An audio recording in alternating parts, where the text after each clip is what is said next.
Salut à tous, on se retrouve aujourd'hui pour parler du Paris Saint-Germain ce jeudi 16 novembre et on commence tout d'abord avec les photos de l'entraînement du jour avec les joueurs non convoqués en sélection. Donc le travail se poursuit au campus PSG. Un petit rappel, le PSG joue dans exactement 8 jours, on est jeudi, c'est pas demain, c'est le vendredi d'après plutôt, ça sera un match à domicile contre l'équipe de Monaco, ce sera un vendredi soir parce que le mardi d'après il y a le PSG Newcastle en perspective, donc voilà, bien sûr, le match reprenne la semaine prochaine. Donc les photos de l'entraînement aujourd'hui en ce jeudi avec les joueurs non convoqués comme les deux Espagnols, là, Carlos Soler et Marco Asensio, on peut voir aussi Nordi Mukele, on peut voir le gardien, le Tellier, ou même Marco Asensio de nouveau, n'oubliez pas que Marco Asensio normalement, là, il s'entraîne avec le groupe. Il a même pu jouer, par exemple, le dernier match. Luis Enrique n'a pas pris de risque avec lui. Il devrait bien être présent, normalement, pour le match contre Monaco, dans exactement 8 jours. Donc voilà, le programme. Donc il y a Monaco, ensuite Newcastle, puis après, ça sera Le Havre, Nantes, Dortmund, Lille et Metz pour le dernier match de l'année 2023. Puis après, le premier match, l'année 2024, sera l'équipe de Toulouse au programme pour le trophée des champions.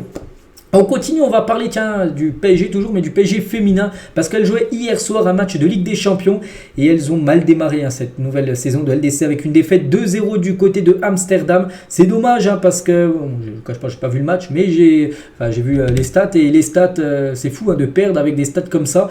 Bon, la possession c'est quasiment pareil, mais voilà, 22 tirs pour les Parisiennes, mais seulement 4 tirs cadrés, aucun but, alors que l'Ajax c'est 8 tirs, PSG 22, 8 pour l'Ajax, et elles ont tiré 2 fois 2 tirs cadrés et 2 buts. Voilà, donc il faut être plus efficace là parce que c'est pas possible d'avoir autant de tirs, tout ça, et de ne pas marquer alors que ton adversaire te punit directement quand elle frappe, elle trouve le cadre. Donc voilà, c'est une défaite 2-0. Bon, c'est la première journée. Y a pas de, c'est pas non plus grave, mais bon, il va falloir dès le prochain match qui sera jeudi prochain, dans une semaine jour pour jour, le 23 novembre prochain, la réception du Bayern Munich. Là, il faudra prendre absolument les 3 points, donc début raté, bien sûr, pour l'équipe parisienne. Donc voilà, il reste, n'oubliez pas, il y a aussi l'AS Roma et le Bayern dans le groupe du Paris Saint-Germain. Bon, il reste encore 5 matchs, bien sûr, avant la fin des matchs de poule de LDC. Et sinon, tiens, juste une petite info aussi concernant les voisines du Paris FC. Elles jouent aussi, c'était leur premier match de leur histoire en Ligue des Champions. Elles ont perdu 2-1 à domicile contre l'équipe de Haken, pour faire une petite parenthèse, on va dire Ligue des Champions féminine. On revient les gars sur les hommes, donc on va parler de Warren Zerbris. S'est montré sérieux et concentré, privilégiant principalement des actions à une seule touche, sans jamais chercher à en faire trop lors de l'entraînement, par exemple hier, avant-hier, qu'il a pu faire du côté de Clairefontaine, bien sûr. Donc sa simplicité, son efficacité gestuelle ont perduré à l'image d'un match avec le PSG lors de son premier entraînement en bleu. Donc en gros, il fait quelque chose de simple, il ne veut pas prendre le ballon et essayer de dribbler tout le monde, tout ça. Non, il n'est pas comme ça, bien sûr. Warren, il joue simple, il joue efficace, et c'est ce qu'on lui demande. Donc en espérant, on croise les doigts, qu'on puisse le voir jouer. Je pense qu'il y a des chances de le voir jouer en fin de match contre l'équipe de Gibraltar samedi soir. Donc voilà, petite photo de plus avec le jeune Warren. Et Kylian Mbappé également présent à l'entraînement. Et Mbappé, il parle du joueur actuellement en équipe de France qui est le plus dur à gérer, on peut dire. En privé, Mbappé a confié que le seul défenseur de l'équipe de France qui arrive à le tenir à l'entraînement est Jean-Claire Todibo. C'est un défenseur de Nice. Avec Todibo, les gars, très bon défenseur sous-côté, parce que peut-être il joue du côté de Nice, mais vraiment un joueur vraiment impressionnant et qui est très bon, les gars. On sait je me souviens que le PSG, il y a quelques temps, qui était intéressé par lui. Bon, maintenant, il n'y a plus trop de rumeurs. Voilà, vraiment, Mbappé galère, on va dire, à passer Todibo à l'entraînement. Toujours avec le Paris Saint-Germain, on va parler Mercato. On est le 16 aujourd'hui. N'oubliez pas que dans un mois et demi à peu près, dès le 1er janvier, sera l'ouverture du Mercato. Et le PSG suit attentivement la situation de Youssouf Fofana, joueur de l'équipe de Monaco. Donc le Monégasque, dont le contrat se termine en juin 2025, est également observé de près par Manchester United, qui le suit également. Donc cependant, c'est la Juventus qui semble être en pole position sur le dossier. Mais il y a le PSG. Bon, il y a 3 clubs, dont le PSG dedans. Donc voilà, concernant ce joueur qui joue milieu de terrain, c'est un joueur un peu physique, tout ça, donc on verra. C'est vrai que quand il y a des rumeurs, le joueur peut potentiellement arriver à Paris. Concernant Xavi Simons, donc le RB Leipzig, le club où il est prêté actuellement, donc il souhaite conserver définitivement Xavi Simons. En gros, il souhaite l'acheter à 100%, d'avoir 100%. Donc le PSG s'opposera à un transfert, mais sera ouvert à un nouveau prêt d'une saison supplémentaire. Bon, je trouve ça dommage. Donc c'est Sport Bild, Sport Bild, les gars, c'est comme le journal de l'équipe, mais en Allemagne. Voilà, c'est quand même sérieux ce qu'ils disent. Donc voilà, ce serait dommage, les gars, d'avoir Xavi Simons, de ne pas l'avoir, d'avoir le joueur, mais qu'il soit tout le temps en prêt. Il a été prêté au PSV, là maintenant il est prêté à Leipzig. Ce serait bien que l'été prochain, le PSG garde Xavi Simons et profite de son talent, parce que voilà, il fait quand même du taf énorme. Et quand on voit les attaquants un petit peu là actuels du PSG qui sont voilà, un peu moyen, je pense qu'il ferait l'affaire. Donc après, voilà, bien sûr, les Leipzig qui sont très satisfaits veulent conserver le joueur Xavi Simone, mais c'est bien sûr le PSG qui aura le dernier mot. Alphonso Davids est également dans le viseur du Paris Saint-Germain, donc c'est un défenseur gauche canadien. Donc là, on peut le voir avec le maillot du PSG. Pourquoi? Parce que sa copine, je crois qu'elle joue au PSG. Donc c'est pour ça qu'un coup, il avait porté le maillot du PSG, ça lui va plutôt bien. Donc il était aussi pisté, il est aussi pisté par beaucoup de clubs, donc de Première Ligue, dont Manchester City et Liverpool. Pour le moment, c'est bien le Real Madrid qui est pour l'instant favori, mais n'est clairement pas seul sur les rangs. L'été prochain, il lui restera qu'un an de contrat. Il a un contrat jusqu'en 2025 du côté du Bayern. Pour l'instant, il ne veut pas prolonger au Bayern, c'est-à-dire que l'été 2024, il restera un an de contrat. C'est pour ça que le PSG, ça peut être une option. Ce serait énorme d'avoir Alphonso Davids, qui joue défenseur gauche au même poste que Nuno Mendes. Mais là, vraiment, ce serait costaud d'avoir un joueur comme ça. On verra. On sait que le PSG peut recruter n'importe quel joueur. Concernant le Bayern, tiens, bon, rien à voir avec Alphonso Davids, mais le Bayern avec Mbappé, ils aimeraient bien l'avoir. Le Bayern considère qu'une arrivée de Mbappé n'est pas impossible. Le joueur est très apprécié, mais le plus gros obstacle reste le salaire de Kylian. Les Munichois veulent s'en tenir à leur plafond salarial de 25 millions d'euros par an. Donc on sait qu'au PSG, je crois qu'il a touché le double, Kylian Mbappé. Après, il faudrait qu'il divise son salaire par deux pour la Munich. Ça, je ne suis pas sûr qu'il accepterait Mbappé. Donc après, le Bayern a toujours eu, comme Liverpool et plus le Real, ils ont toujours eu Kylian Mbappé bien sûr en rêve, donc on verra, c'est que n'oubliez pas qu'Mbappé, je pense, il décidera, c'est sûr, il décidera lors du premier trimestre 2024 de son futur. Dembélé, le numéro 1 mondial en matière d'occasion initié en 2023-2024, donc en gros c'est le joueur qui crée le plus d'occasions, voilà, pour les droits au but.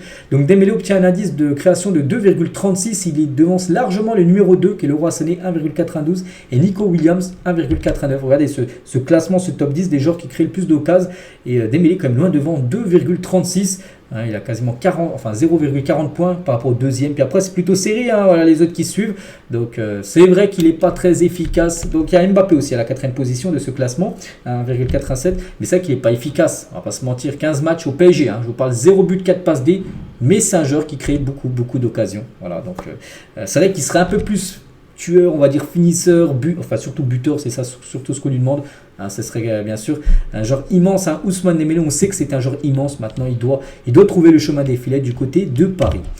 On continue les meilleures attaques en Ligue 1 cette saison, c'est bien le PSG. Après voilà cette trêve là, on est au 16 novembre, donc c'est le PSG la meilleure attaque avec 29 buts inscrits devant Monaco et l'équipe de Reims. Lille PSG de la 16e journée de Ligue 1, on sait déjà le programme parce que le programme est toujours dévoilé quasiment un mois avant, le match phare, le dimanche, tout ça. Donc du coup ça se jouera dimanche soir à 20h45, Lille, Paris Saint-Germain. Voilà, ça sera le dimanche 17 novembre à peu près. Dimanche 17 novembre, cette rencontre. Kylian Mbappé, nouvelle carte boost. Regardez ces notes incroyables pour Kylian Mbappé par rapport à sa performance contre l'équipe de Reims. C'était samedi dernier où il a inscrit un triplé. Donnarumma aurait pu être également dans cette équipe. Ils ont préféré mettre eSport Mbappé. Regardez cette carte monstrueuse pour Kylian Mbappé sur le jeu Ultimate Team.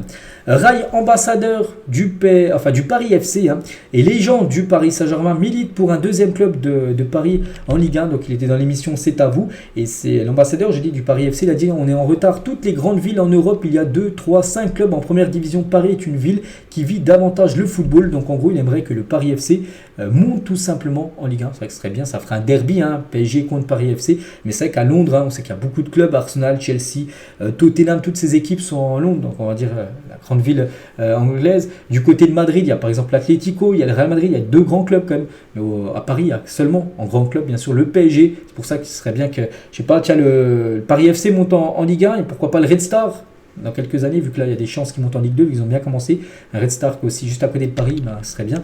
Voilà, que ça monte en Ligue 1, comme ça il y aurait quelques derbys bien sûr pour le Paris Saint-Germain. Et on finit les gars avec Neymar aujourd'hui. Donc Neymar a signé au prud'homme pour travail dissimulé. Donc qu'est-ce qu'il a fait encore Neymar Donc une mère de famille brésilienne réclame près de 368 000 euros.